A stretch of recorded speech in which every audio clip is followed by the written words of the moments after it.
so you're on live. Merci. Alors, bonjour tout le monde. On est content d'être avec vous. On est content d'être avec les gens du Québec. Et ça réjouit beaucoup mon cœur ici parce qu'il y a des gens que je connais, il y a des gens avec qui j'ai travaillé. Et j'ai quelque chose à cœur ce matin. C'est un jour que l'Éternel a choisi. Vraiment, dans mon cœur, c'est fort, pour honorer un homme. On est missionnaire et c'est tellement intéressant parce que ma fille travaille à Montjoly et elle travaille dans une école. Et à un moment donné, elle parlait avec une consoeur de travail, puis ils parlaient de leur vie, puis tout ça. Puis elle parlait de ses parents. Puis elle a montré une photo de nous sur Facebook. Puis la jeune fille a dit « Mais je connais tes parents? » Elle a dit « Ben oui, je les connais. » Puis là, ma fille commence à parler, qu'ils sont missionnaires en Haïti, tout ça. Mais elle dit « Oui, oui, oui. » Elle dit « J'ai une tante qui est chrétienne. » Puis elle me dit « Elle m'a parlé d'eux. » Elle dit « Je sais c'est qui tes parents. » Là, ils étaient toutes contentes, toutes les deux, de voir que, bon, il y avait des liens qui se faisaient comme ça, par hasard de Dieu, que moi j'appelle, parce qu'elle travaille avec, elle témoigne avec. Sa sœur, sa tante à cette jeune fille est chrétienne. Donc, les liens se font. Dieu travaille à travers le peuple. Mais ce matin, je veux honorer un homme. Parce que le jour où personne croyait en nous, lui a levé la main pour nous. Lui a cru en nous. Il est ici ce matin. Je veux t'honorer, Pasteur Robert, pour tout ce que tu as fait pour nous, parce qu'aujourd'hui, on est missionnaires. Mais il y a un temps où on était sur la tablette, et c'est cet homme, où personne ne croyait en nous, lui s'est levé, il a cru en nous, puis il nous a aidés. Et je t'en suis très reconnaissante ce matin, et je prends cette journée pour t'honorer de ce que tu as fait, d'avoir été une porte que Dieu a utilisée pour nous ouvrir au ministère et de continuer de persévérer malgré toutes les choses qu'on peut vivre en tant que pasteur, en tant que gens de ministère.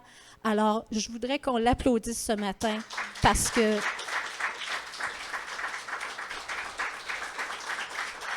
merci, merci.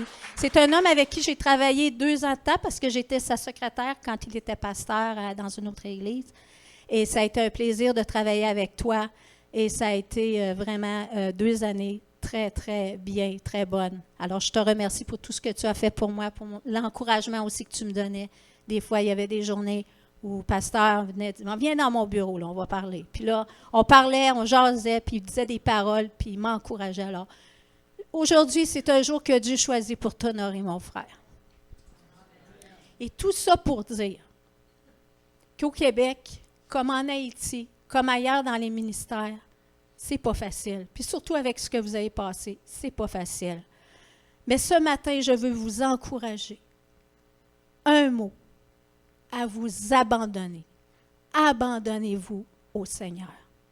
Il nous donne la force. Il nous donne le courage. Puis en Haïti, on écoutait des vieux chants. Aujourd'hui, vous avez sorti des vieux chants, puis j'aime ça parce que les églises font ça. Dernièrement, j'ai vécu ça. Puis moi, c'est ça que je fais en Haïti. Quand c'est difficile, là, je me recule, puis je chante des vieux chants. Puis on dit que le Seigneur me remonte avec ça, puis ça me fait du bien, puis ça me remplit, puis ils sont profonds, nos vieux chants. Hein? On rentre profondément dans les vieux chants, c'est profond. Et puis, j'ai beaucoup aimé. Merci beaucoup pour ceux qui ont apporté la louange. C'était une bonne louange. Et abandonnons-nous. Allons dans les vieux chants. Allons dans notre parole. Mais ne nous laissons pas abattre. Gardons-nous forts en Jésus. Il est là pour... On demande au Saint-Esprit de nous fortifier. Je comptais ça à Diane ce matin. En Haïti, où un jour, je me suis levée et j'étais vraiment moche. Puis tout à coup, je m'assois, je m'en vais m'asseoir, je vais prier et j'entends le chant d'un oiseau. Et cet oiseau-là, c'était un oiseau qui me réveillait le matin quand j'étais tout petite puis que j'étais au chalet. J'avais un chalet puis j'avais du plaisir au chalet. J'ai vécu une belle petite enfance, là. Et cet oiseau-là me réveillait. Et là, en Haïti, le Seigneur l'a fait rechanter, je l'entends. Et ça m'a remis de la joie dans le cœur. Juste par des petites choses des fois dans la journée. Mais ce que j'ai à vous dire, mon mari va venir parler, là, abandonnons-nous au Seigneur. appuyons-nous sur notre Dieu, car il est tout-puissant pour nous relever dans toutes nos circonstances. Alors, bon dimanche, mesdames, messieurs.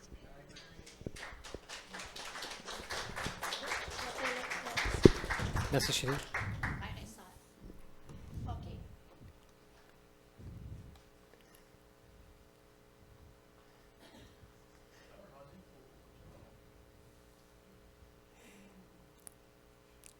Quand j'étais en Haïti, avant de m'en venir au Canada,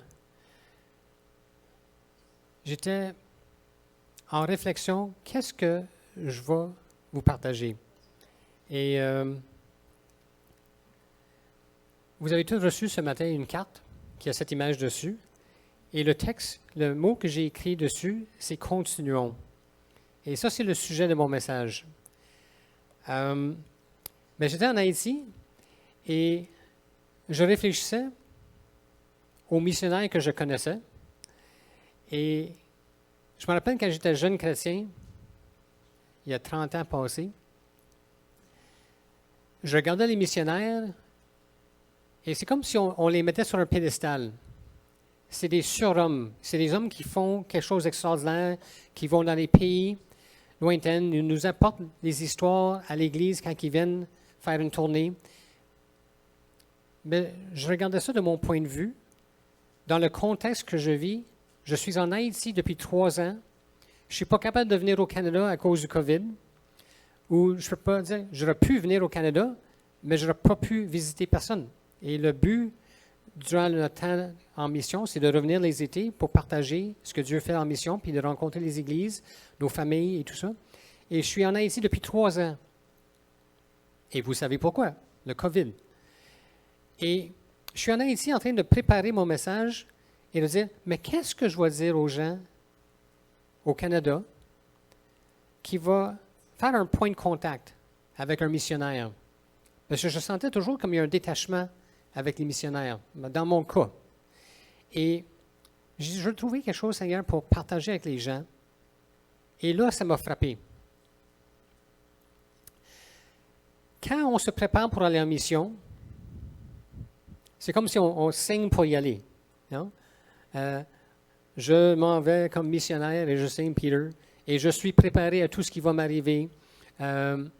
On a fait des cours, on a fait une formation, on se prépare, on va visiter le pays. On l'a visité 3 fois avant de déménager. On savait dans quoi qu'on embarquait. Et là, j'ai réalisé, vous, chers amis, vous avez passé à travers des choses plus difficiles que les missionnaires. Parce que vous n'avez pas signé pour passer à travers le COVID. Vous n'avez pas signé pour être, c'est-tu le bon mot en français, séquestré dans vos maisons durant les fêtes de Noël. Wow! On a fait à date, mon épouse et moi, 5000 km au Canada. On a été dans 3 provinces. On a visité plusieurs églises. Je pense qu'on est rendu à notre 12e présentation en 6 semaines. OK? Et j'ai eu le temps de rencontrer des frères et sœurs partout à travers le Canada. Anglais, français, différentes provinces. Et je pense que ce matin, j'ai quoi à vous dire qui va nous connecter. Parce que le message, c'est « continuons ». Vous ne savez pas qu'est-ce qui va se passer dans les prochains mois. Je ne sais pas qu'est-ce qui va se passer en Haïti dans les prochains mois. Nous, on prévoit de retourner en Haïti en septembre. On a nos billets d'acheter. On est prêt à partir. Mais on n'a aucune idée dans quoi qu'on embarque. Ni vous, ni moi. Et si nous voulons continuer, nous avons besoin de la parole de Dieu. Nous avons besoin d'entendre ce que l'Esprit de Dieu veut nous dire pour être encouragés à continuer. Et ce que j'aime du mot continuer, continuons, excuse-moi, en anglais, quand je l'ai mis en anglais, c'est let's continue. Continuons ensemble. Et je crois, frères et sœurs, que nous pouvons continuer ensemble à travers de tout ce qui va nous arriver dans les prochains mois si nous demeurons ensemble. C'est une bonne nouvelle pour nous. Et j'aimerais commencer avec le premier passage des Écritures.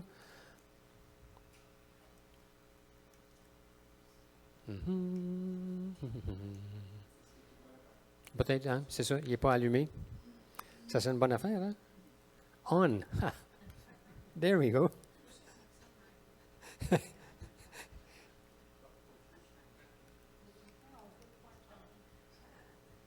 Est-ce que quelqu'un veut venir m'aider avec cette bidule? Tu t'en viens. Merci, mon cher frère. Je te connais, toi.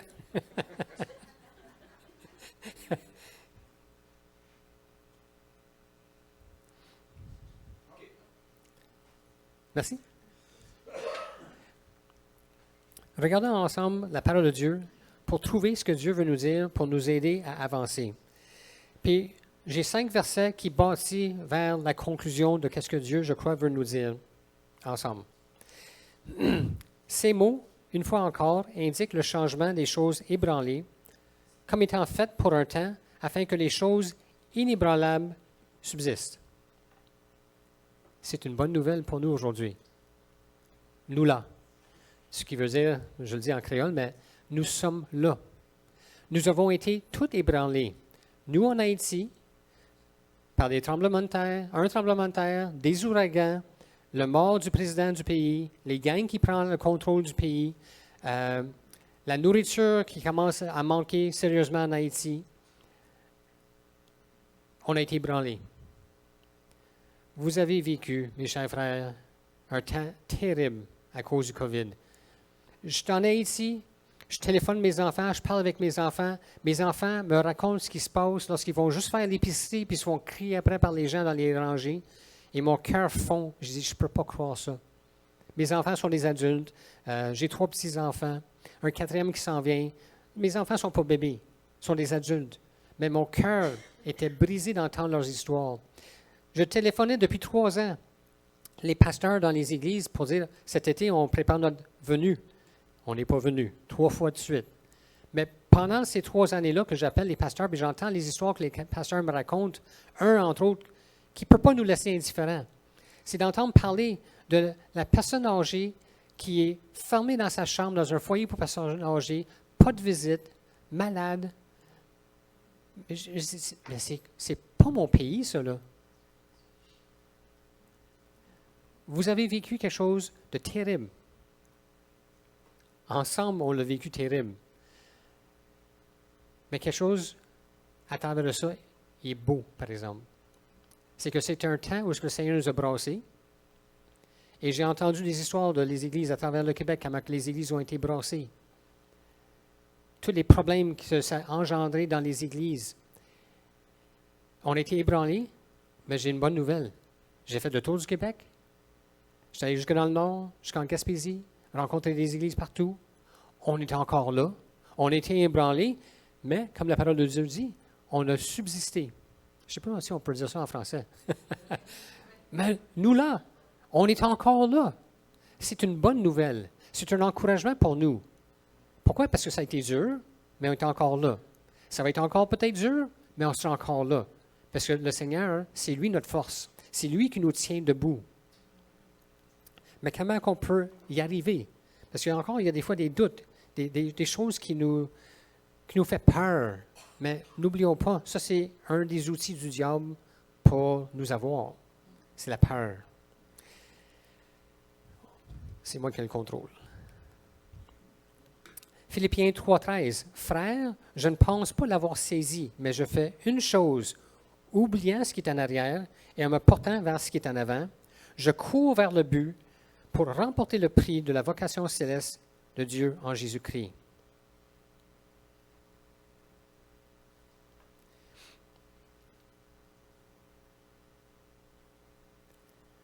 Nous, en tant que chrétiens, on est tous appelés à servir Dieu. On n'est pas tous des pasteurs, des évangélistes, des missionnaires, mais on fait partie du corps de Christ.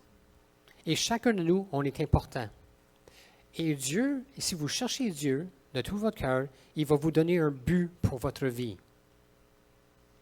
Même si vous avez un emploi, même si vous êtes au chômage, même dans n'importe quel contexte, que vous êtes mère de famille, grand-mère, combien d'arrière-grands-parents qui sont ici ce matin? Wow! C'est ce que ça veut dire quand on est arrière-grands-parents?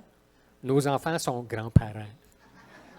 Mais Dieu vous donne encore des buts pour votre vie. Ce matin, j'ai eu le privilège de rencontrer encore une autre fois Pierre, pasteur Pierre, qui est ici. Juste les quelques minutes que j'ai passées avec lui, là, je remercie le Seigneur. Est-ce que vous êtes arrière-grand-parent, pasteur Rindeau? Non? Peut-être un jour. Mais le privilège de servir Dieu dans le contexte qu'il vit présentement à sa vie, c'est extraordinaire. Il a encore des buts pour sa vie. Qu'on soit nouveau, qu'on soit plus âgé, Dieu nous donne un but. Et comme un athlète, quand il a le but de gagner le médaille d'or dans un sport, il va s'entraîner, il va s'efforcer pour y arriver, peu importe ce que ça va le coûter. La douleur, la fatigue, de ne pas manger tout ce qu'il veut manger parce qu'il s'entraîne pour arriver à son but. Il va faire tous les sacrifices nécessaires pour faire la compétition pour gagner. Puis je regarde le passage comme ceci qui parle d'avoir un but pour remporter le prix. On a un médaille d'or qui nous attend. Chacun de nous. C'est extraordinaire. Mais pour y arriver, il faut oublier ce qui est en arrière. Ce qui est en arrière était terrible. On prie, on espère pour mieux dans le futur. On sait qu'on est dans la fin des temps. Ça fait 3 générations que nos églises nous disent qu'on est dans les fins des temps. Ça fait longtemps, ça, 3 générations. Mais on est encore de plus en plus près. Quand? Je ne sais pas. Le Seigneur le dit. Vous ne savez ni le jour ni l'heure. Mais je suis convaincu que le Seigneur ne nous cachera pas quand est-ce que ça va arriver. Parce que Dieu dit, cacherai-je? On a tous les signes, on a toutes les choses qui nous témoignent de ce qui se passe. Des famines, des guerres, des tremblements de terre. Des rumeurs de guerre et des guerres. Et si vous me permettez, une guerre spirituelle présentement, comme jamais. Réveillons-nous en tant qu'Église, puis prenons conscience qu'il y a une guerre spirituelle là. Pourquoi? Parce qu'on a une pandémie. Dans les dernières 200 ans, guerre, famine, guerre, pandémie, guerre, pandémie. Guerre spirituelle et pandémie. C'est spécial. On se prépare pour le futur. Comment? En ayant un but. Qui veut aller au ciel? Mais personne ne veut mourir. OK? Mais d'ici ce temps-là, qu'est-ce qui va se passer? On n'a aucune espèce d'idée. Mais avec ce qu'on a été ébranlé et passé à travers, c'est un wake-up call pour nous, de dire, hey, préparons-nous, soyons prêts. Quand? Je ne sais pas. Mais soyons vigilants, gardons les yeux sur Jésus, sur sa parole, sur les gens qui nous entourent et encourageons-nous de courir. Combien de fois qu'on a vu des gens courir des marathons et on voit la famille de la personne qui court, des amis qui sont là dans les estrades, si je peux le dire de cette façon-là, ou sur le bord de la rue, en train de l'encourager. Vas-y, t'es capable, go, go, go. Est-ce que quelqu'un vous a découragé dans votre marche chrétienne dernièrement? Écoute-le pas. Y a-t-il quelqu'un qui vous a encouragé? Entends-le. Ça va t'aider à faire un mille de plus pour arriver au but. On veut tout aller au ciel, mais avant d'aller au ciel, on a des buts. Court terme, moyen terme, long terme. Sur quoi qu'on planifie en Jésus-Christ. Ce matin, on écoutait Pasteur Lapointe.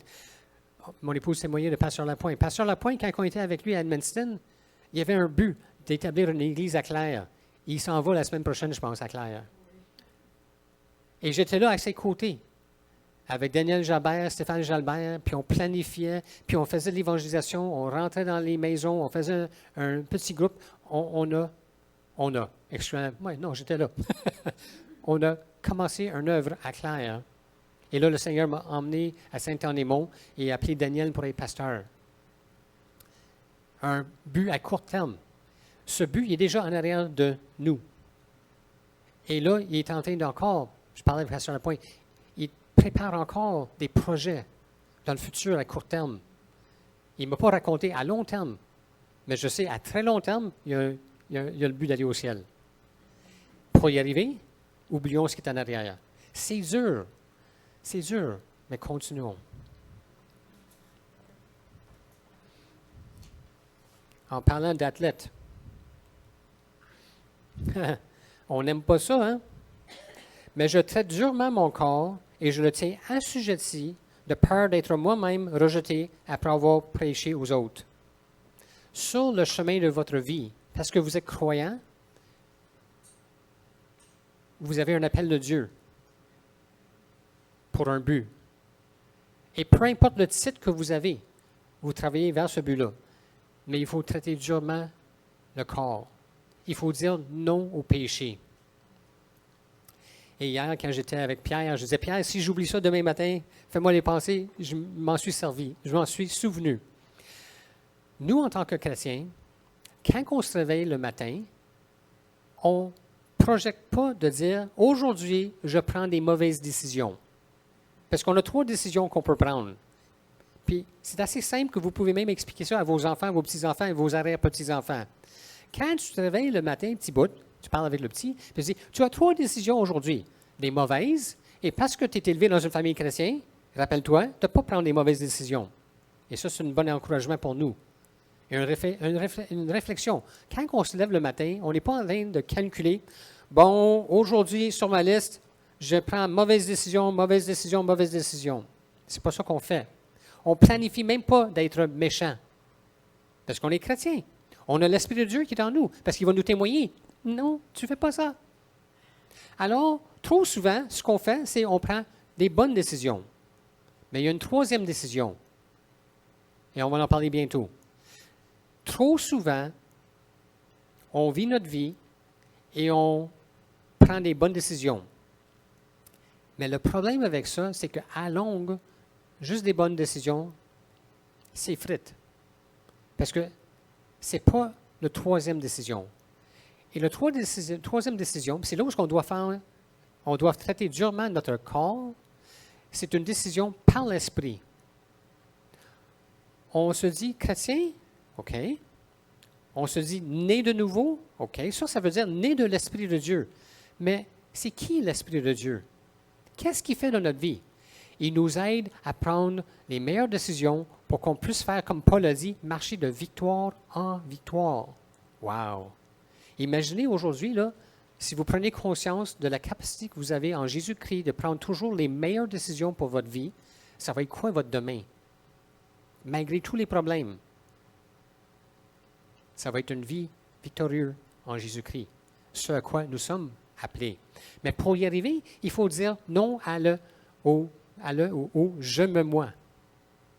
Le je me moi qui lutte contre nous, parce qu'on est dans une chair qui veut se satisfaire. Puis elle crie au meurtre. Décidez aujourd'hui de dire non, je ne m'en vais pas au restaurant.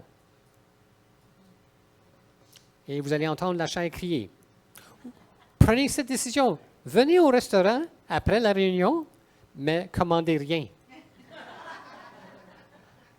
Et là, vous allez apprendre à... C'est quoi de dire « je traite durement mon corps » à ces pulsations qui viennent de nous. La capacité, par le Saint-Esprit, de dire « quand je vais être confronté avec quelque chose qui m'est désagréable, au lieu de réagir, je vais agir. » Oh, Peter, qu'est-ce que tu veux dire? C'est presque similaire. Non, il y a une différence. Il y a un R devant agir. Le genre de « je réagis à cette situation ». Mais par la puissance du Saint-Esprit, on peut maintenant agir au lieu de réagir, de se calmer. Je pense que mon épouse est dans un tournée d'encouragement cet été. La semaine passée, on était chez des amis en Gaspé. Et ce couple-là qui nous reçoit chez eux habituellement, elle nous a reçus cette année parce que son mari est décédé. Un cher frère qu'on connaît depuis des années de temps. Ça va être au-dessus de 10 ans, même dans les derniers 3 ans qu'on n'a pas été, au-dessus de 10 ans, 12 ans. Tous les étés, on va chez eux, on passe une semaine avec eux. C'est un couple formidable. Et mon épouse parlait avec l'épouse, puis elle disait un encouragement, comme elle a fait ce matin avec Pasteur Lapointe. Elle a dit, ton mari était un modèle pour moi de patience. Et quand elle a dit ça, ça m'a frappé parce que c'est donc vrai. Cet homme était patient. Il agissait au lieu de réagir. Puis elle sait de quoi qu'elle parle, parce qu'elle a un mari qui réagit trop souvent. Mais cet homme-là demeure maintenant un modèle pour moi que je dois essayer de garder en tête. Cet homme, comment il agissait. Parce que c'était quelqu'un de temporel pour moi. Vous comprenez? J'aimerais ça, avoir les yeux toujours sur Jésus, avoir Jésus en premier plan dans ma tête. Mais Jésus a créé un corps pour qu'on puisse s'encourager par nos comportements et attitudes. Cet homme, malgré qu'il est parti, mais j'ai des bons souvenirs de passer du temps avec lui et je veux l'utiliser ça comme exemple pour avoir de la patience et d'agir au lieu de réagir et de faire mourir la chair. Et pour ça, mes amis, comment on y arrive? Vous connaissez le verset? Je dis donc, marchez selon l'esprit et vous n'accomplirez pas les désirs de la chair. Voilà le clé de prendre toujours les meilleures décisions et de d'aller de victoire en victoire. Et notre vie va être complètement renversée si on saisit ces choses-là. Davantage quand la nuit tombe. On est dans une saison, je crois, dans ce monde où on entend parler de tout ce qui se passe dans le monde.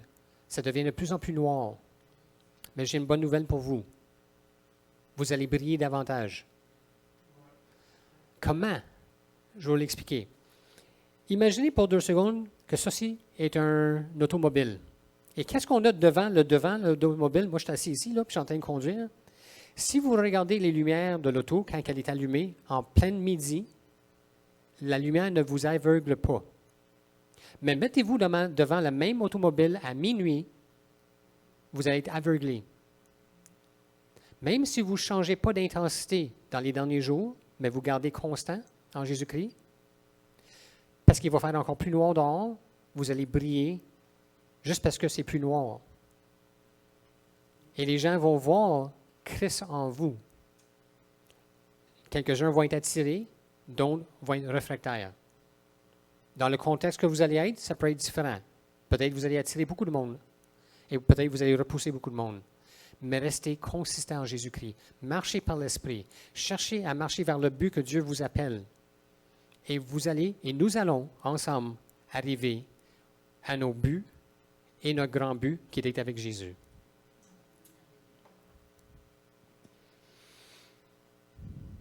Et le 5e verset qui nous emmène à la conclusion de ce message.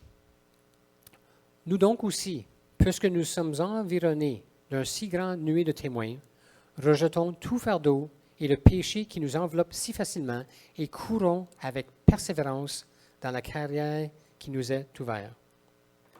Persévérance. Ce matin, on a besoin d'une bonne dose de persévérance.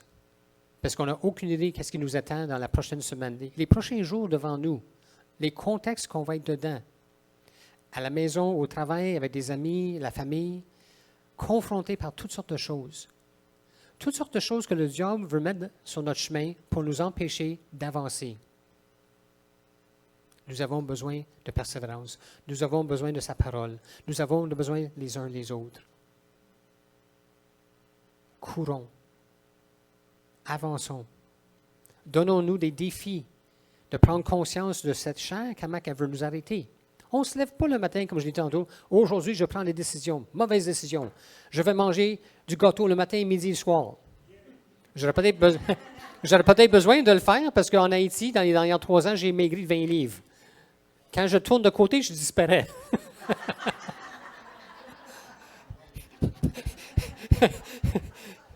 Et puis j'en ai fait rire dans les églises quand j'ai raconté ça. Hein. Puis il y a une église, pendant la semaine qu'on était dans cette région-là, on est resté en haut de l'église parce qu'il y avait un loft, puis on est resté en haut de l'église. Et là, la joke, c'était on va nourrir Pasteur Peter au gâteau toute la semaine pour qu'il puisse prendre du poids. Mon Dieu, merci Seigneur. Merci pour votre amour. Merci Seigneur que je ne suis pas diabétique. Mais il faut que je dise non à manger trop de sucre. Parce que je veux aller dans une longue course toute ma vie. Un des affaires que j'ai appris avec les années, puis j'en ai parlé de ça à Pasteur Rindo ce matin, c'est de se garder en forme. Et je plaisantais avec le pasteur, et juste une petite histoire qui est drôle. Un de mes enfants, il a été faire un camp d'entraînement militaire à un moment donné, puis il est parti pendant 4 mois de temps. Puis c'est un garçon qui est plus grand que moi, mais il n'était pas beaucoup plus costaud que moi. Mais en 4 mois, il a fait du gym, puis des exercices, puis des poids haltères pendant tout le camp d'entraînement. À part de son entraînement militaire, il a fait des poids haltères. Il a fait boum! Il est revenu comme un homme de force. Puis je lui ai dit, t'avoir rencontré sur la rue, là, tu aurais eu des lunettes de soleil, là, tu aurais passé à côté de moi, puis je n'aurais même pas reconnu qui tu étais. Et pour mon 55e anniversaire de naissance, il y a 2 ans, juste pour narguer mes enfants un peu, parce qu'il est devenu costaud, plein de force, j'ai décidé de m'entraîner pour faire des push-ups. D'en faire autant que ma naissance. Ça veut dire faire 55 push-ups. Essayez-le pour voir. Et là, dites-moi si vous n'avez pas besoin de dire non à l'excès de table, de dire plus de repos, de dire faire traiter durement mon corps. J'avais un objectif, un petit objectif, le fun, pour me filmer, pour envoyer ça à mes enfants pour rire un bon coup. Après quelques semaines d'entraînement, là, j'étais bloqué à 30, 35. Je n'étais plus capable d'aller plus loin. Mais c'était dur. Hey, je veux atteindre 55, puis je suis en train de me bloquer à 35. Je n'arriverai pas à mon but. Qu'est-ce que je vais faire? Ensemble. Mes enfants m'avaient déjà donné un livre sur l'exercice physique qu'ils ont pris quand ils étaient au cégep. Et je regardais mes notes que j'avais prises. Je repassais en tête des conseils que j'ai eus d'amis, des conseils que j'ai eus ici et là. Je n'ai pas tout fait ça tout seul. Je me suis fié sur ce que j'ai entendu d'autres. Et aussi Dieu. Parce qu'il nous parle, puis il nous conduit. Je me suis entraîné pendant 3-4 mois de temps pour arriver à ce petit but-là. On peut dire insignifiant, mais ça m'a appris des choses de persévérance. J'aurais pu dire, j'abandonne, je ne suis pas capable. Puis qui m'aurait condamné? Hein? Tu n'as pas réussi à atteindre ton but de 55 push-ups. Non? Mon épouse, j'imagine mon épouse en train de dire, t'es pas bon. Non, mais imaginez. Mais ce n'est pas le cas, là. Mais ça, c'est la voie du diable. Vous n'êtes pas bon, tu n'es pas capable, tu n'arriveras jamais à ton but.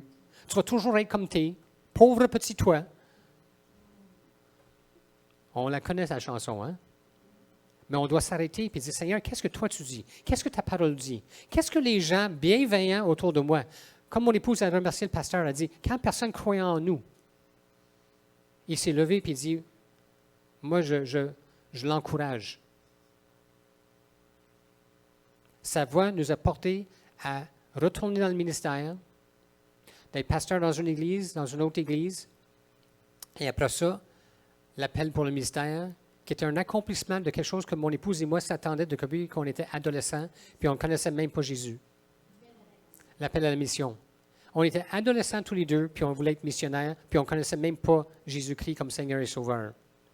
Quand on est venu à Jésus-Christ, il y a 30 ans passés, on dit, il y a des missionnaires dans ce mouvement. Wow!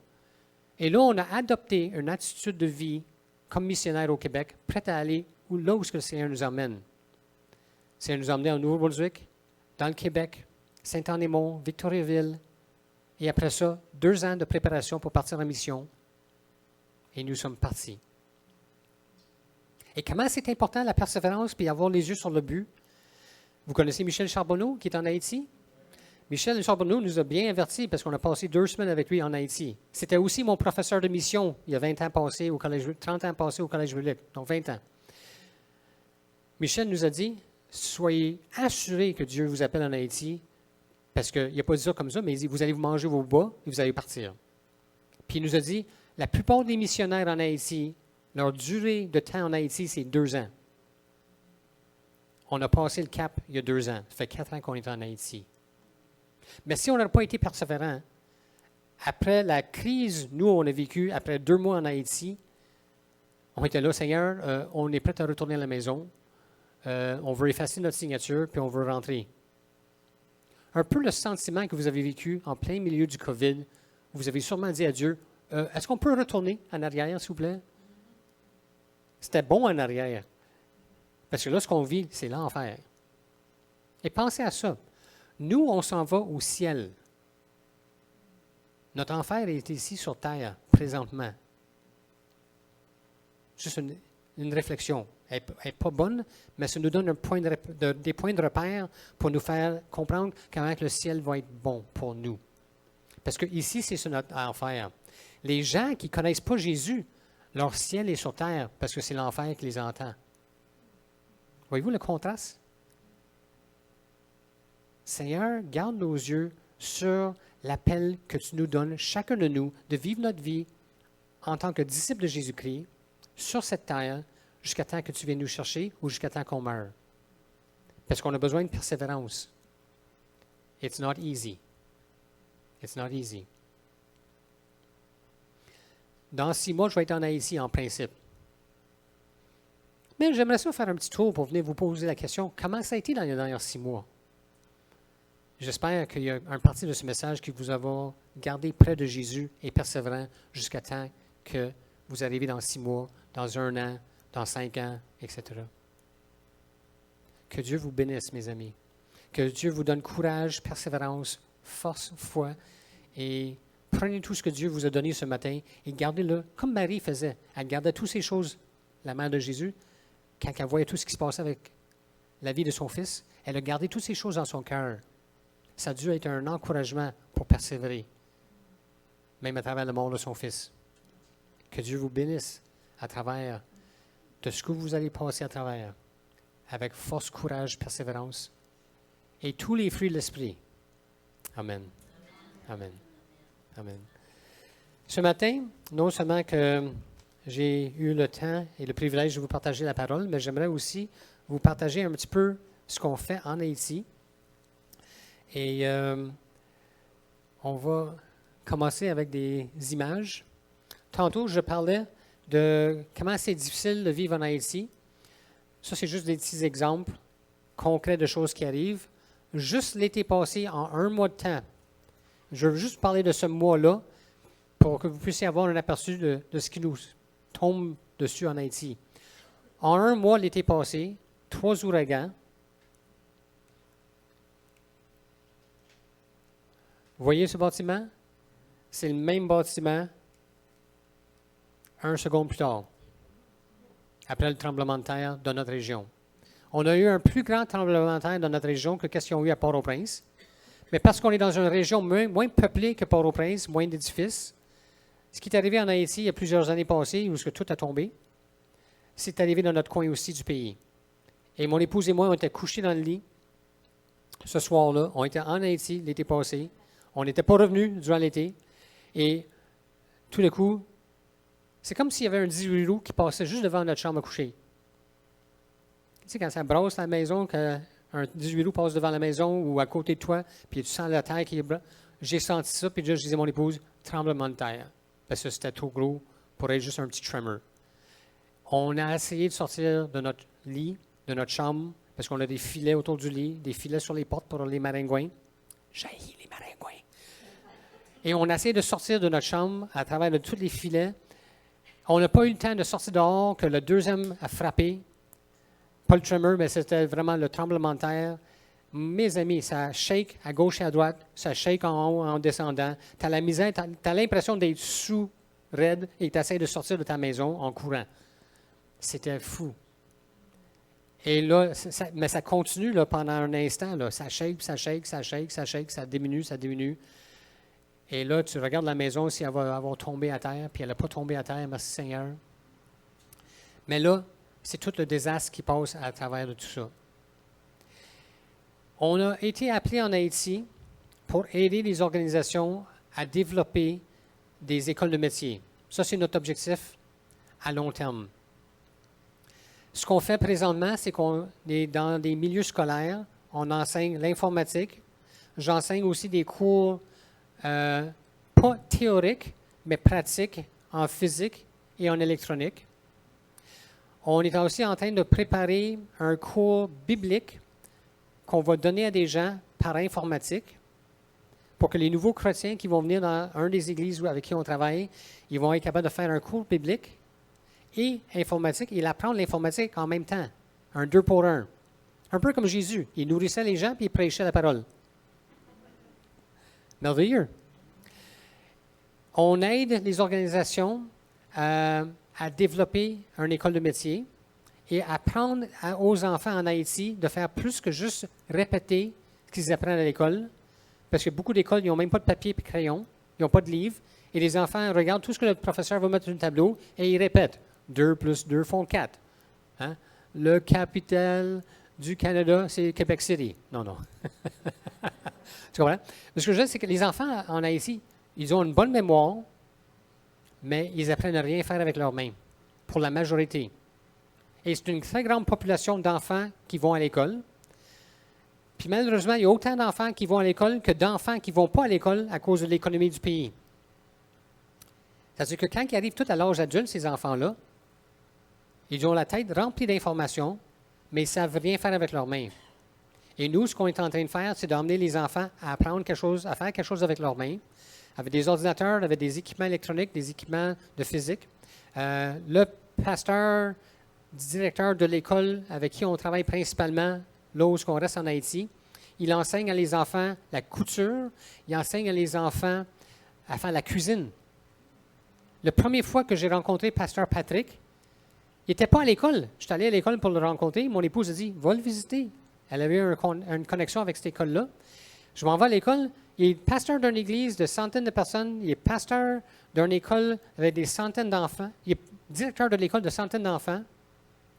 Cet homme-là, par la foi, parce qu'il n'y a pas de gros donateur qui lui envoie de l'argent tous les mois, il a conçu une église, je dirais, 6 fois plus grand que cette salle ici.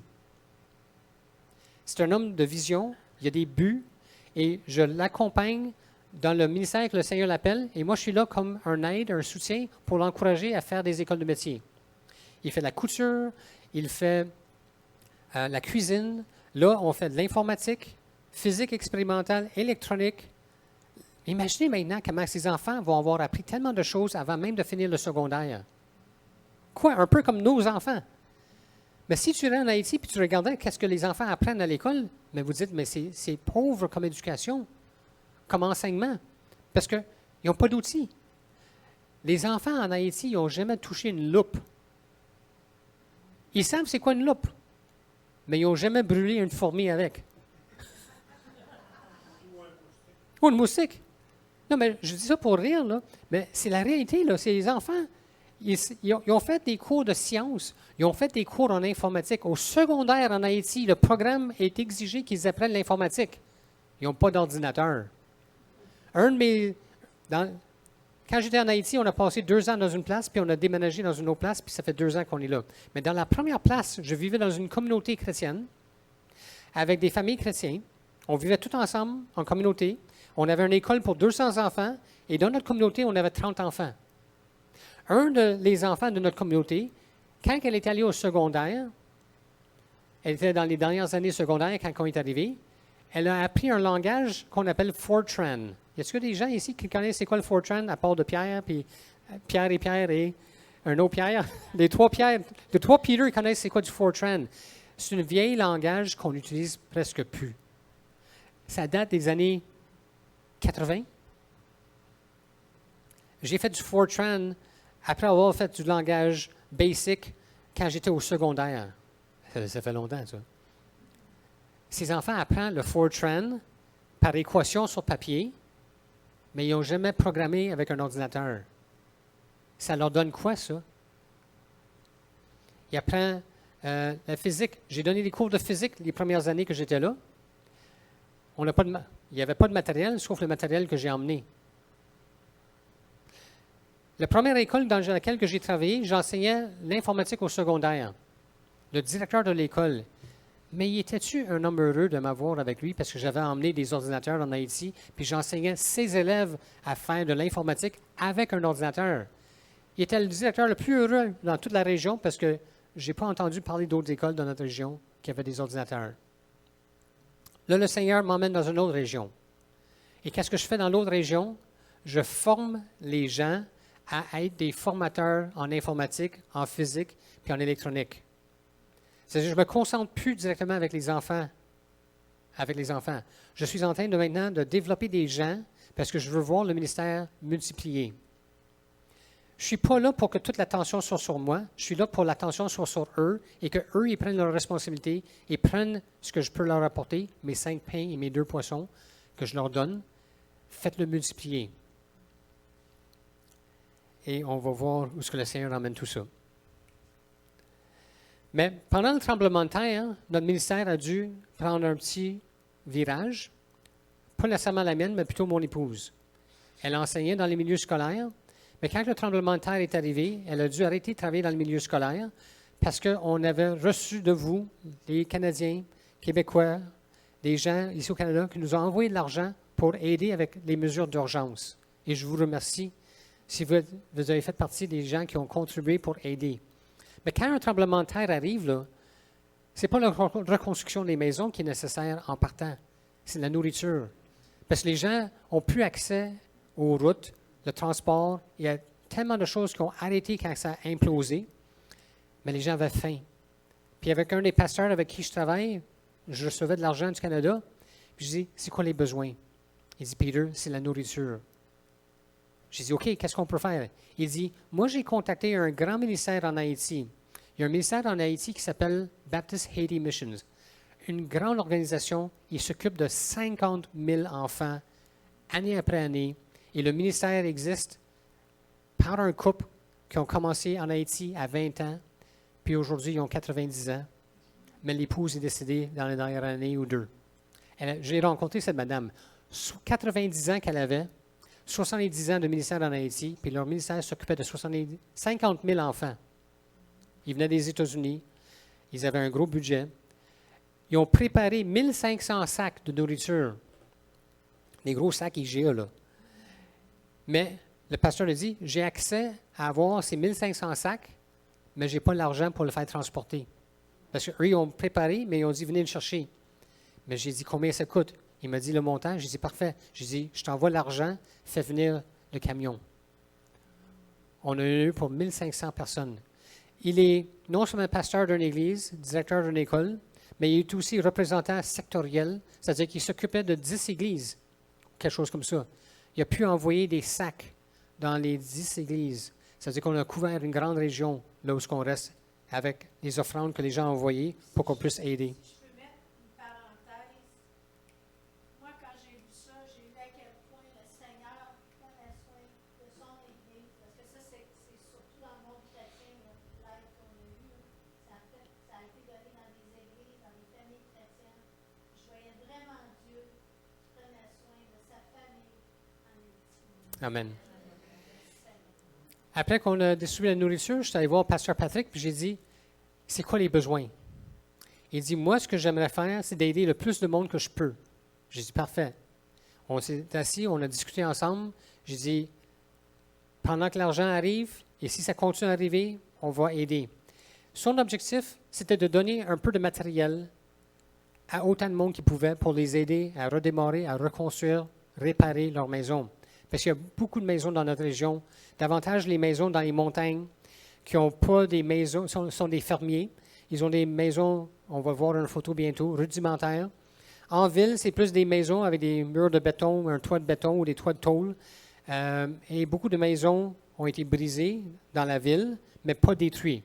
Comme même chez nous, on a eu des craques dans les murs. Le patio en arrière de la maison a été tout relevé. C'est un patio d'un dalle de béton, puis c'était brisé partout sur le dalle. Mineur. On peut vivre là-dedans. Mais les gens dans les montagnes, ils ont vraiment souffert. Leurs maisons, pour beaucoup, ont tombé à terre. Et Pasteur Patrick, son église, son école est en ville. Il y a moins de monde dans les campagnes. Puis il dit, moi, je veux faire, c'est aider le plus possible les gens autour de nous. Et on a défini un plan. Je ne sais pas moi qui ai fait les achats. Je lui ai donné l'argent. Tu me donnes les factures, les reçus, tu me donnes les photos. Parce que les gens vont vouloir voir où est-ce que les argents ont été quand ils ont envoyé l'argent pour les mesures d'urgence. Et on a acheté du ciment.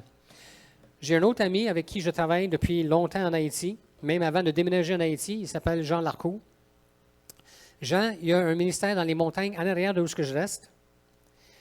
Dans les montagnes, très haut dans les montagnes, il y a un terrain familial, une maison. puis il a acheté une terre par la foi. Et là, il disait, Seigneur, je veux construire une école. Une personne a entendu parler de qu'est-ce qu'il fait comme travail, de France ou la Suisse, je ne m'en rappelle pas. Elle lui a envoyé un montant d'argent. Il a pu construire un bâtiment pour faire l'église. L'année d'après, il a commencé une école dans son église. Et il me racontait que dans les 50 familles qui viennent dans son église, dans les montagnes, il dit, les 50 ont toutes vécu des avaries avec leur maison avec le tremblement de terre. Pourquoi? Parce que leur maison, je ne sais pas si vous voyez dans l'image ici, des poteaux de bois à côté de la madame. Entre ces poteaux de bois, il met des roches avec un produit un peu comme du ciment. Mais ce n'est pas du ciment. Et ça n'a pas la rigidité et la force du ciment. Et quand les choses se sont mises à brasser, les poteaux ont resté debout, les toits ont resté debout parce que c'était en bois attaché chez, le toit de tôle a resté, mais les murs se sont écroulés. Avec Jean Larco, on lui a fourni l'argent tout de suite parce qu'il dit, les gens ont froid la nuit. On est dans les montagnes. C'est froid la nuit. Et on a acheté des bâches et les bâches ont été utilisées pour recouvrir les maisons. Son idée, ce n'est pas d'aider les familles, autant de familles qu'il peut, avec des matériaux, parce que j'ai dit, c'est quoi le besoin? Il dit, moi, ce que je veux faire, c'est de reconstruire les maisons un après l'autre. Je dis, parfait. J'ai dit, tu as 2 jeunes filles dans ton église qui font partie de ton école parce que c'est des professeurs dans son école. J'ai dit, j'aimerais ça qu'on commence avec les professeurs pour aider ces professeurs à reconstruire leur maison, pour leur donner le soulagement d'avoir leur maison finie et d'être capable de travailler à l'école en toute sérénité, sans avoir besoin de penser à leur maison avec leur famille. Les 2 filles vivent avec leurs parents, vivent avec leurs frères et sœurs, et leur maison a été brisée. Et comme tu peux voir ici, ça, c'est les 2 filles qu'on a aidées, Ange-Laure et Juline. Ça, c'est la maison de la maman de Ange-Laure. La maison, comme tu peux voir, il y a un mur qui est tout écroulé. Mais ça, c'est juste une côté de la maison. Parce que quand on a commencé à travailler sur la maison, ils ont dû défaire des murs au complet parce que c'était fini. Et l'objectif de Jean Larco, c'était de reconstruire les maisons pour qu'ils puissent être plus résistants dans le futur pour des tremblements de terre. Et il dit, je veux les faire un à la fois. Et on a commencé avec la maison de Ange-Laure. Et la batterie, elle est fatiguée. There we go. Et voilà la petite maison. C'est la même photo, mais plus tard, de la maison. Et moi, je ne suis pas en Haïti pour reconstruire. Mais face à une destruction massive comme ça, avec les argents qui sont arrivés, mon épouse s'est occupée de faire tout le financement, tout le suivi avec les projets de reconstruction, donner la nourriture, d'aider à cause du tremblement de terre, puis elle a passé l'année là-dessus. Parce qu'avec Jean Larco, avec les dons qu'on a reçus, c'est pas juste nous qui avons contribué à ce projet-là. Il y a d'autres organisations qui ont aussi aidé Jean Larco parce qu'il est connu. Et on a réussi à date de reconstruire 2 maisons et demie, presque 3 maisons. Et ça, c'est la maison de Ange-Laure, la voilà, avec sa maman. Ils sont fous de joie de voir la maison, même si la photo ne présente pas des sourires. Mais c'est comme ça, un peu la culture haïtienne, les photos, on ne sourit pas beaucoup. Et ça, c'est Juline, elle était souriante cette fois-là. Son papa qui est assis à côté de lui et sa sœur qui est à côté d'elle. Et tu peux voir que le mur, maintenant, avant, quand j'allais visiter la maison, il y avait des sections tombées. Les murs n'étaient pas cimentés en sandwich. C'était juste des roches encore. Mais là, ils ont tout cimenté, qui apporte une plus grande rigidité aux murs et leur donne plus de protection. Et ils sont bénis d'avoir l'aide qu'ils ont eue. Merci pour votre aide.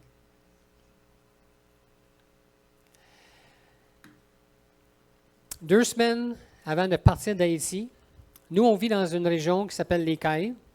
C'est une région éloignée de Port-au-Prince. On est à 8 heures de route, quoique on est juste à une demi-heure d'avion. C'est-à-dire que si on a des autoroutes comme au Canada, je pourrais faire Port-Salut, Port-au-Prince en moins de 2 heures. Mais la réalité, c'est 8 heures. Des routes de conditions terribles, des routes de 50 km/h, du trafic en pu finir, davantage dans les villes, et les commerces sur le bord des routes. Dans l'aéroport Okai, on a un petit aéroport. Puis notre objectif cette année, c'était de partir de notre petit aéroport, de prendre un avion jusqu'à Port-au-Prince et de faire le trajet pour passer par-dessus les rues contrôlées par les gangs. Parce que les gangs contrôlent les artères principales et il y en a un qui va de Port-au-Prince à chez nous. Et cette artère est arrêtée par les gangs de rue, les pneus qui brisent, les coups de fusil, les kidnappings, le vol. Mon ami Jean Larco, juste vous donner une histoire triste. Jean Larco, sa femme, c'est une femme d'affaires. Elle a un magasin à Port-au-Prince. Je ne sais pas la grosseur du magasin, je n'ai jamais eu l'occasion de le visiter. Mais elle a un magasin où elle vend toutes sortes de produits. Et elle va en République dominicaine, c'est sur la même île. Elle voyage des heures de temps pour aller en République dominicaine pour acheter ses marchandises pour les ramener à son magasin. Dans un de ses voyages, elle s'est fait voler son camion. Mais ce n'était pas son camion, c'était le transporteur. Mais les gangs sont venus, ils ont tous saisi sa marchandise qui représentait quelque chose comme 7 000 US. OK. Disons 8 000, 9 000 Canadiens. Mais pour un Haïtien, là, c'est probablement plus que son économie d'une année. Envolée dans un instant. Elle a pu continuer à faire son magasin. Il y a des gens qui ont donné des dons pour l'aider à racheter des choses.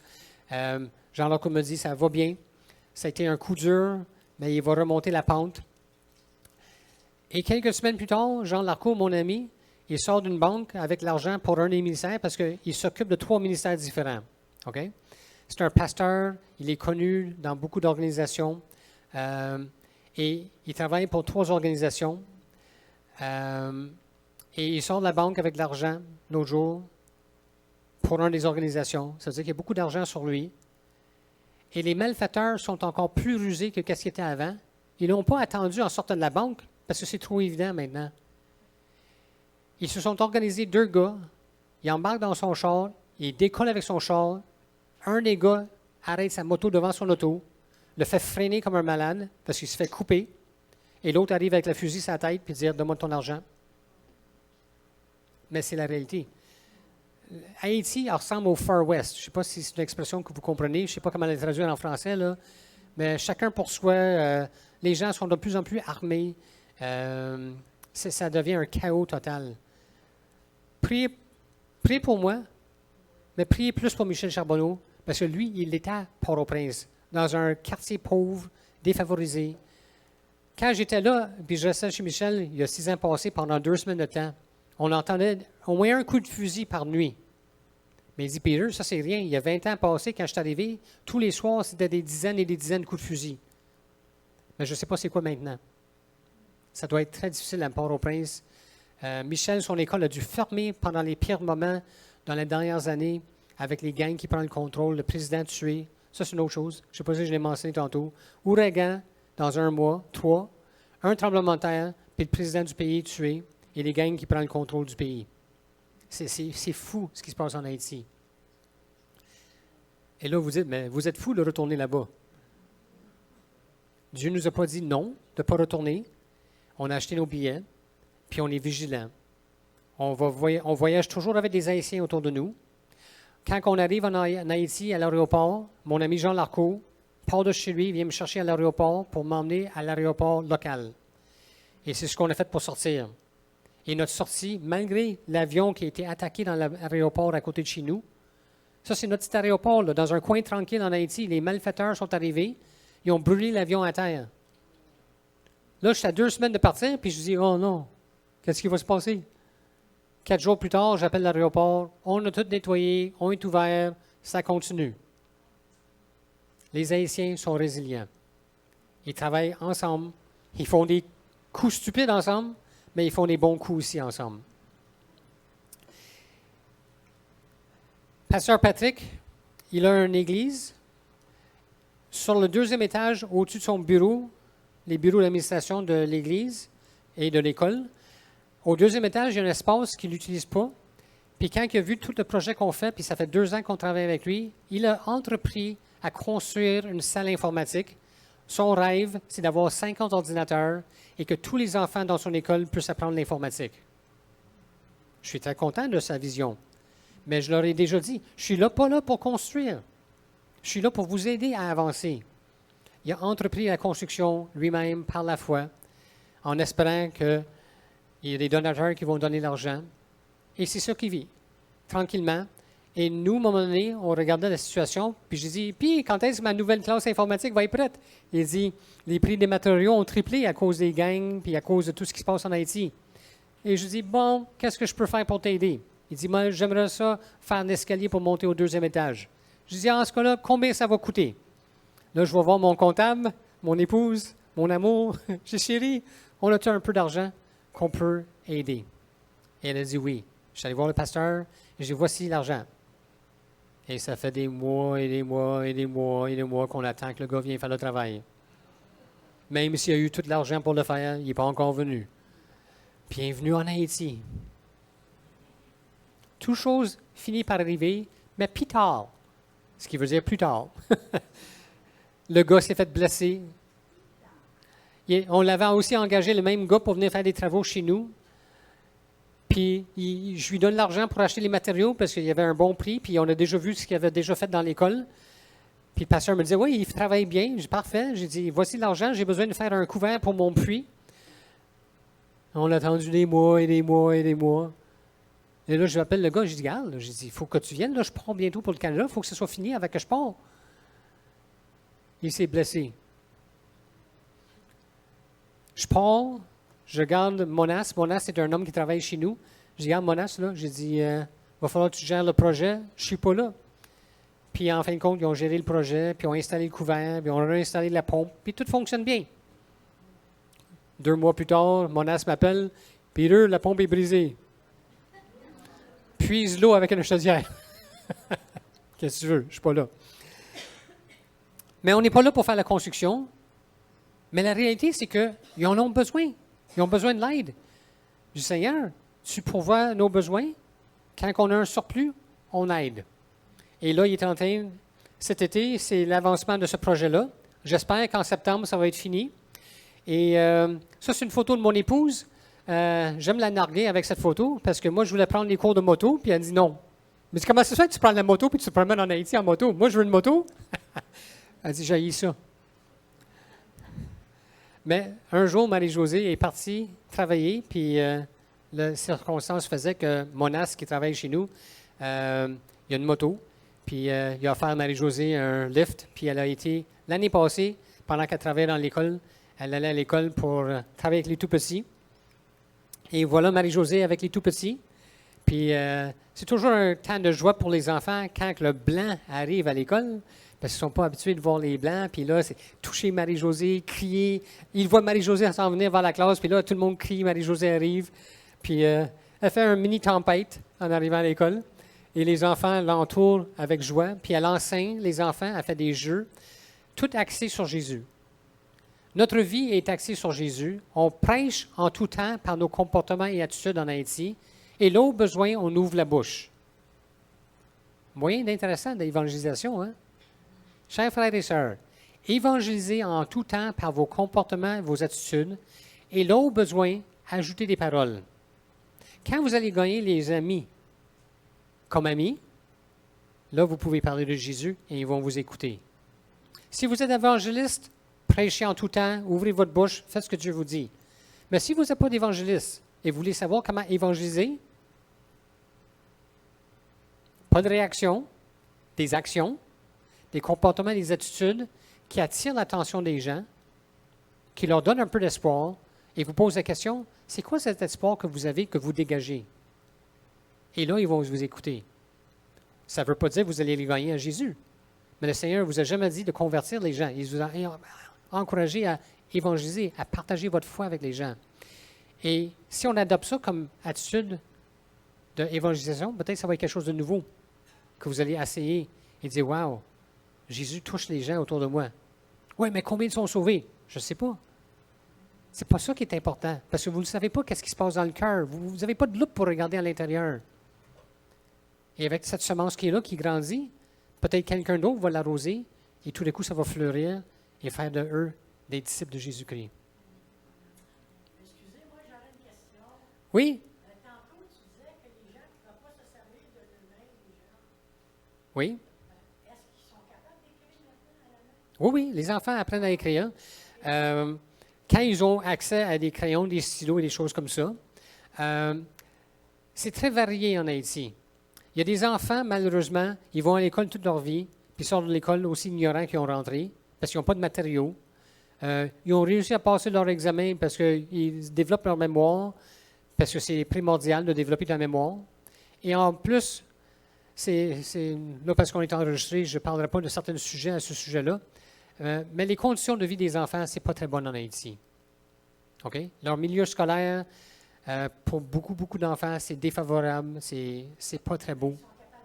Ils apprennent à écrire, OK? Ils apprennent le français à l'école, mais ils sont de langue créole.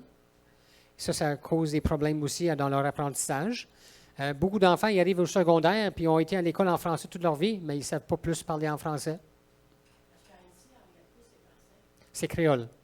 La langue maternelle en Haïti, la langue apprise à la maison, c'est le créole haïtien, parce qu'il y a différents types de créole dans le monde. Mais à l'école, c'est principalement en français. Mais est-ce que les professeurs parlent toujours en français? Ils sont supposés. OK? Et ça, c'est un groupe de professeurs que j'enseigne dans l'école de Pasteur Patrick, qui est assis en avant. Puis, j'aime le leadership de ce pasteur, parce que non seulement il est pasteur, directeur et représentant sectoriel, mais il est aussi un homme présent avec ses brebis dans un cours informatique.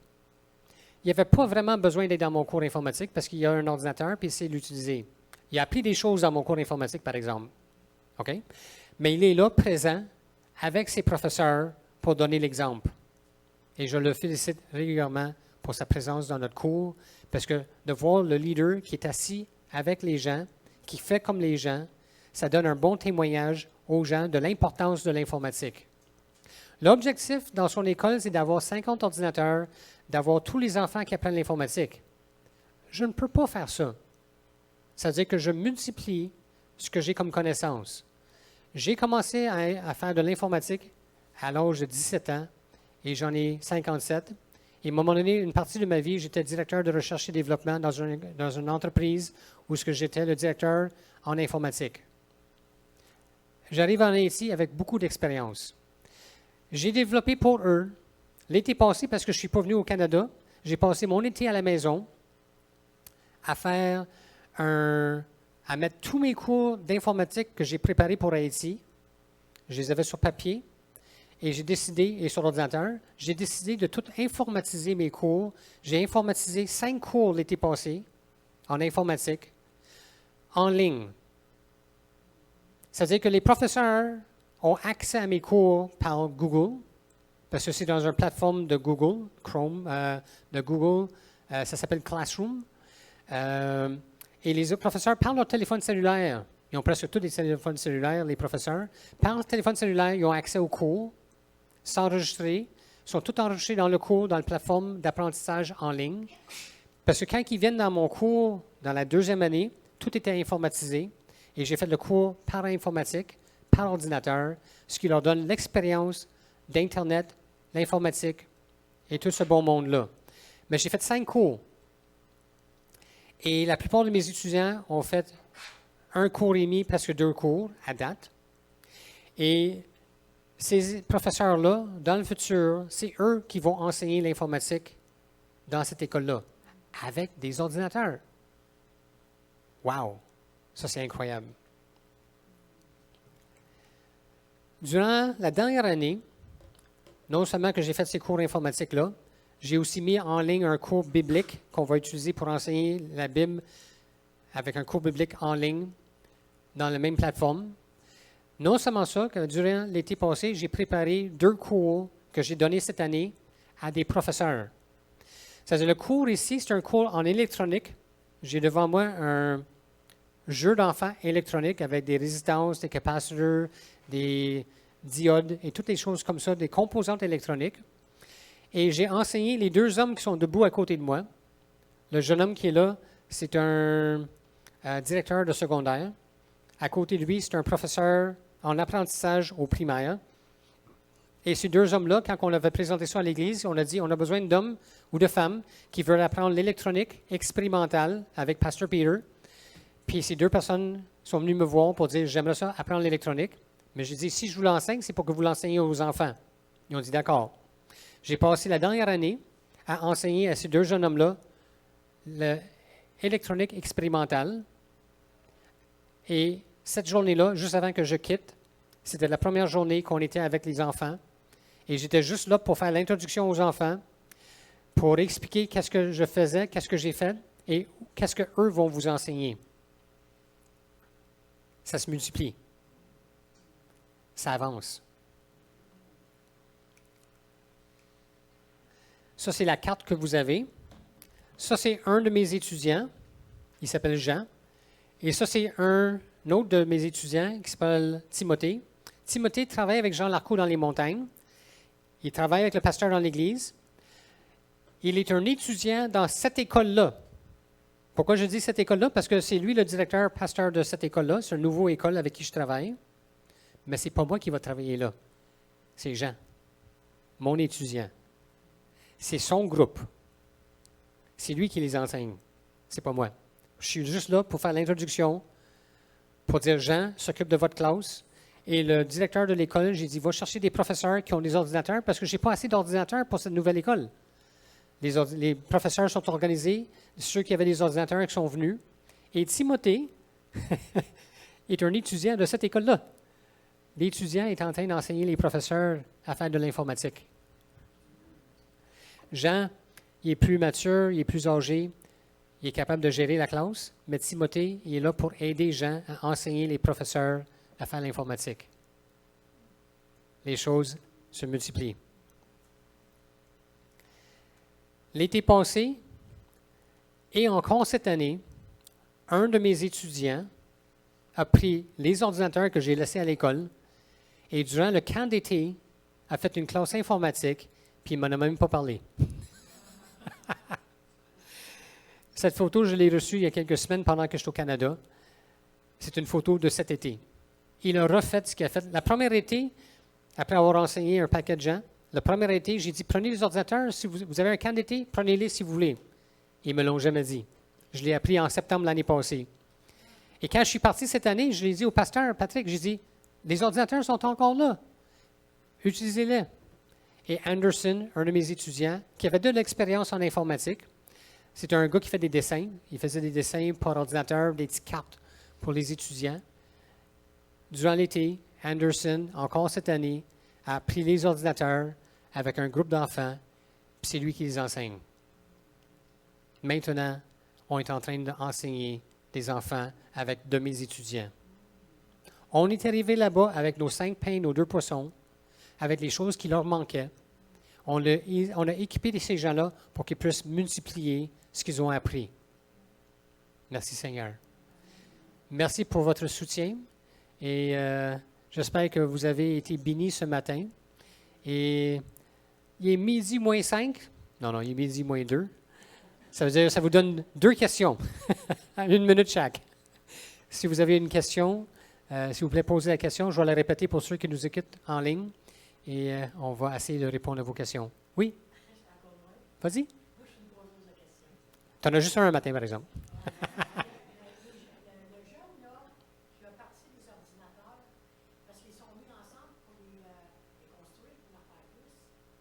Non. Les ordinateurs, je les ai emmenés avec moi en Haïti.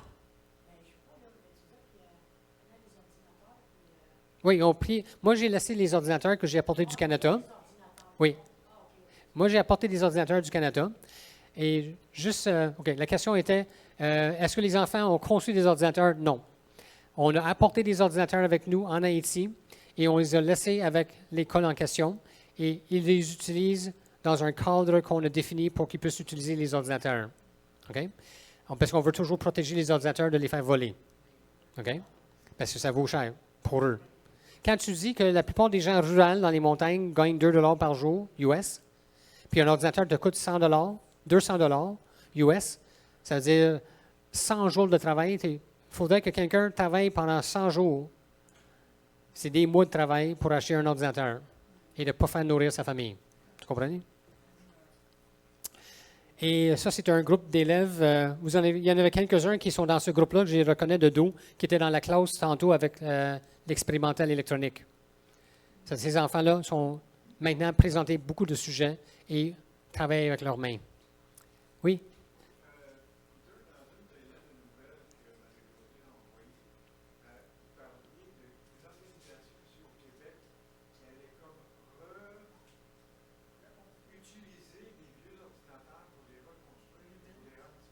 Oui. OK. Ici au Québec, ce qui est arrivé, il y a 2 ans, le gouvernement, avec les aéroports et les ports maritimes, ont arrêté de transporter des ordinateurs usagés avec des batteries lithium par avion et bateau dans les cales et dans le fond de l'avion. On peut avoir des ordinateurs sur nous, parce que c'est nous qui surveillons l'ordinateur pour pas qu'il brûle, et dans les sous de bagages en dessous, plus de web. OK? J'ai 20 ordinateurs au Canada qui attendent à être transportés en Haïti. Mais là, j'ai une contrainte à cause des avions et des bateaux. Bon, qu'est-ce qu'on fait? Par hasard de Dieu, Dieu fait toujours les choses de façon intéressante. Je reçois un coup de téléphone d'un membre d'une église à Montréal. Il me contacte, il me dit, Peter, parle-moi de ton projet d'emmener des ordinateurs en Haïti. Je vais voir qu'est-ce que je peux faire. Et là, j'explique la situation. Difficile à être transporté. Les bateaux ne vont plus en Haïti du Canada à cause de tous les problèmes avec les ports et les gangs de rue. Les avions, présentement, je suis en contact avec le département de Customs à l'aéroport, parce que c'est eux qui vérifient les bagages avant qu'ils embarquent dans les avions pour savoir comment je peux enlever mes batteries, les mettre sur moi et mettre les ordinateurs dans le bagage. Mais avant tout ça, avoir ces informations-là, je n'avais plus d'ordinateur. J'étais en Haïti depuis 3 ans, pas capable de les faire transporter. Je reçois un coup de fil et le monsieur, il me dit, après avoir expliqué la situation, il dit, apporte-moi les ordinateurs, je vais les mettre à jour et je vais les mettre sur Internet à vendre. Et je vais t'envoyer l'argent. Et là, j'étais-tu content? Il en a pris 6 ou 8. Un de ses amis, il a tout fait le travail gratuitement, refait les ordinateurs, nouvelle mémoire, remis à jour, nouveau système d'exploitation. Il les met sur Internet pour vendre. Savez-vous, sur les 6, combien qu'on a vendu? 0. Non, même pas. Oui, 1. C'est moi qui l'ai vendu à mon fils.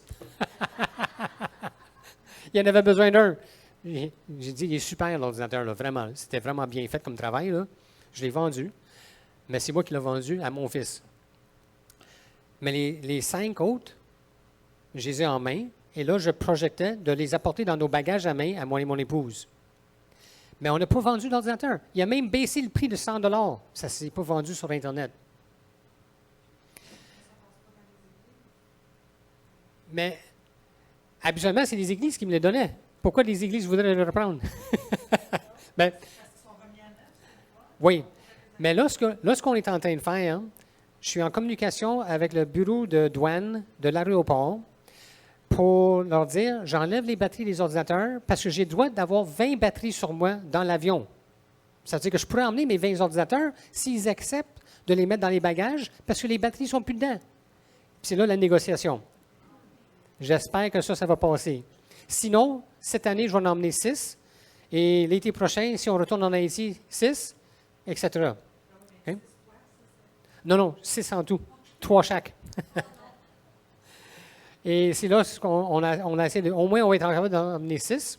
Puis, mais c'est ça le défi. Mais juste pour vous bénir, OK? Parce que ça m'a tellement béni à l'âme.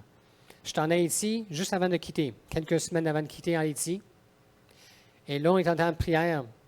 Et je regarde tout ce qui se passe en Haïti. Puis j'étais vraiment triste devant le Seigneur. Puis je dis, Seigneur, j'ai dit, les ordinateurs, on ne les a pas.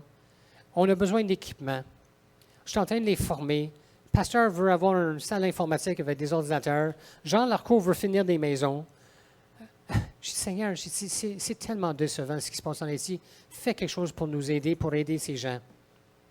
2 jours plus tard, on reçoit des nouvelles qu'un business en Calgary qui a entendu parler de ce qu'on fait en Haïti, ils ont envoyé un don de 10 000 $. Wow! J'étais en larmes devant le Seigneur. Je disais, merci Seigneur. On a pu acheter des ordinateurs. Mais encore là, je n'ai pas acheté les ordinateurs. Je suis allé voir Pasteur Patrick.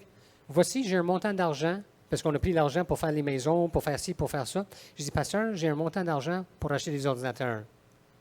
Parce qu'il y a de plus en plus d'ordinateurs usagés qui circulent en Haïti. Et là, j'ai dit, on a un montant d'argent. J'ai dit, tu achètes les ordinateurs avec cette... J'en ai déjà acheté en Haïti dans les dernières années. Et j'ai constaté, c'est équivalent avec ceux que j'ai eu au Canada, même refait. Et ça coûtait 200 $ US pour un ordinateur, 200, 250. Si c'est 300 ou plus, j'ai dit non, oublie ça. C'est-à-dire, par ordinateur, j'ai mis un prix, mémoire, système d'exploitation, et c'est lui qui magasine avec ses contacts, ses réseaux. Et là, ce qui est le fun, c'est à cause de toutes ces choses-là, j'ai de plus en plus de contacts en Haïti. On est en train de créer un réseau de... C'est pas moi qui le crée, mais les gens avec nous qui sommes là en train de dire on veut acheter des affaires des États-Unis par Amazon. Il y a des gens qui sont en train de créer un circuit de transport en Haïti, jusque dans notre région. On pourrait aller, dans un temps futur, sur Amazon, faire livrer ça en Floride. Il y a une compagnie de transport qui emmène les ordinateurs en Haïti. Et en Haïti, on a un nouveau réseau qui est en train de se faire développer pour le transport jusque chez nous. C'est-à-dire que dans les prochaines années, même dans notre coin du pays, on va être capable de dire on veut acheter ça par Internet, comme vous faites si facilement ici, et d'avoir le transport tout inclus. OK, ça va coûter un petit peu plus cher que 200 $, mais là, ça va être des ordinateurs qu'on a vu tout le pedigree, si je peux dire ça, toutes les caractéristiques de l'ordinateur sur Internet. Comme vous faites, vous achetez quelque chose sur Internet, vous avez ce que vous avez acheté, et on va faire venir ça en Haïti. C'est-à-dire que malgré les arrêts avec les aéroports et les transports pour les ordinateurs, après 2 ans, mais j'étais découragé, là. Le pasteur a un but d'avoir 50 ordinateurs, puis on a à peine 10. Seigneur, comment on va? Puis j'en ai 20 à Montréal. J'ai dit, ça n'a pas de sens, Seigneur. Qu'est-ce qu'on fait avec ça? On persévère. On communique, on parle avec les gens. En parlant, comme je fais dans les lettres de nouvelles, quelqu'un a entendu parler de nos projets d'ordinateurs, puis il a contacté le pasteur, puis il dit, j'aimerais parler avec Pasteur Peter. On s'est connecté, il a pris les ordinateurs, il les remet à neuf, et là, on va l'emmener en Haïti. Dieu travaille avec le corps. Si vous avez des idées, communiquez avec nous. On est toujours là pour facilitate. That's not the right word in French. On est le entre-deux. Tu comprends? Moi, je n'ai pas l'argent pour faire tout ça. Les gens ont l'argent et les gens nous envoient de l'argent et on donne où ce que les besoins sont. Et juste pour vous rassurer, on ne vit pas dans une maison d'1 million de $ en Haïti. On n'a pas le char de l'année. On vit modestement parce qu'on est là pour aider les Haïtiens. Ce n'est pas pour s'enrichir. On est comme le transporteur de bonnes nouvelles qui arrive du Canada. On amène aussi les connaissances qu'on a. Mon épouse dans l'enseignement avec les enfants dans les garderies, mon épouse au niveau de comptabilité, avec toutes les expériences de vie. On est juste là pour vider ce qu'on a reçu du Seigneur toute notre vie. Puis on rend grâce à Dieu. Puis vous rendez ça possible. Et j'espère que cette présentation vous a béni. Le message, j'espère qu'elle vous a béni. Et je sais que vous avez été bénis à travers les louanges. Amen. Bon Dieu béni où? En pile, en pile.